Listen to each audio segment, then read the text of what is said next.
नमस्कार दोस्तों, मैं हूं डॉक्टर उत्कर्ष बंसल, बाल रोग विशेषज्ञ।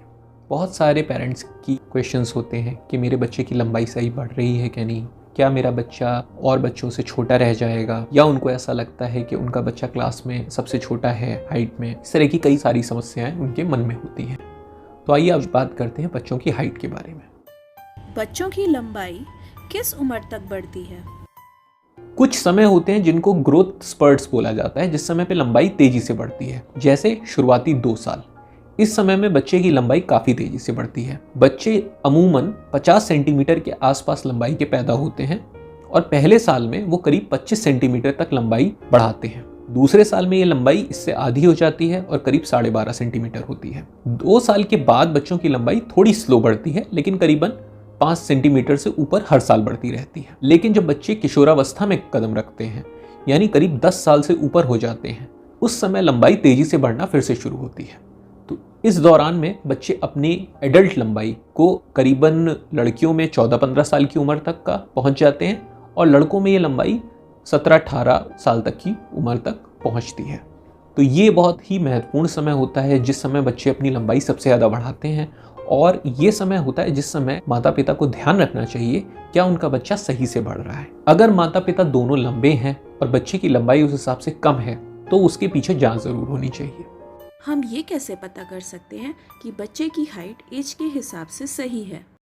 बच्चों की लंबाई देखने के लिए बहुत आवश्यक होता है कि बच्चों की लंबाई का एक ग्रोथ चार्ट बनाया जाए। एक बार की लंबाई की नाप से आप ये नहीं बता सकते हैं कि बच्चे की लंबाई कम चल रही है या सही चल रही है। जब हम बच्चे की लंबाई को कुछ समय में बार बार नापते हैं तब हमें पता चलता है कि बच्चे की लंबाई सही तरीके से बढ़ रही है या नहीं बढ़ रही है। अगर कोई बच्चा 1 साल में 5 सेंटीमीटर से कम बढ़ रहा है तो इसका मतलब उसकी लंबाई ज़रूर कम बढ़ रही है।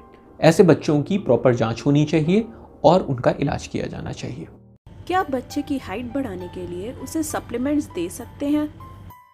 जेनेटिक पोटेंशियल जो बच्चे में होगा, यानी जो माता पिता से उसने जीन लिए हैं, अगर बच्चा उस हिसाब से नहीं बढ़ रहा है तो हमें कोशिश करनी चाहिए कि न्यूट्रिशनल सप्लीमेंट्स से और बच्चों को एक्सरसाइज करा के, योगा करा के बच्चों की लंबाई पे थोड़ा असर डाला जा सकता है। न्यूट्रिशनल सप्लीमेंट्स में मैं ये कहना चाहूँगा कि न्यूट्रिशनल सप्लीमेंट्स का मतलब होता है हम विटामिन डी, कैल्शियम, प्रोटीन, इस तरह की चीज़ें देते हैं। न्यूट्रिशनल सप्लीमेंट्स का ये कतई मतलब नहीं है कि आप बच्चों को ऐसे प्रोटीन पाउडर्स दें जिनमें स्टेरॉइड्स होते हैं, या वे प्रोटीन वाले जो muscle mass building body builders protein powder खाते हैं ऐसे प्रोटीन पाउडर दें।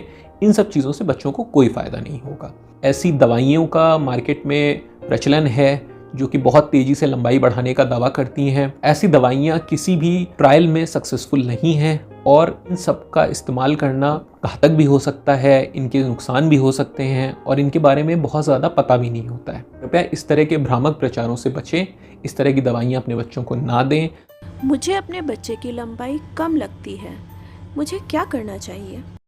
अगर आपको ऐसा लगता है कि आपके बच्चे की लंबाई कम है तो अपने बाल रोग विशेषज्ञ से मिलें। वो बच्चे की प्रॉपर हाइट लेंगे, पेरेंट्स की हाइट चेक करेंगे। जब भी बच्चे को लंबाई के लिए दिखाने के लिए जाएं, माता पिता साथ में दोनों जाएं, ताकि बच्चे के साथ उनकी भी लंबाई देखी जा सके, मिड पेरेंटल हाइट कैलकुलेट की जा सके और उसके बाद आपको बताया जा सकता है कि आपके बच्चा सही लंबाई में है या उसकी लंबाई सचमुच में कम है। अगर उसकी लंबाई सिर्फ आपको कम लग रही है लेकिन नॉर्मल है अपनी एज के हिसाब से, तो परेशान होने की कोई ज़रूरत नहीं है। लेकिन अगर कोई परेशानी हो तो डॉक्टर की सलाह के हिसाब से जांच करवाएं और उस हिसाब से इलाज करें।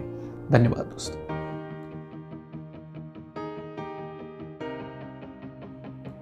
लंबाई के विषय में इस जानकारी को अपने परिवार और दोस्तों के संग ज़रूर शेयर करिए और इस चैनल डॉक ऑन ड्यूटी को सब्सक्राइब करिए। धन्यवाद।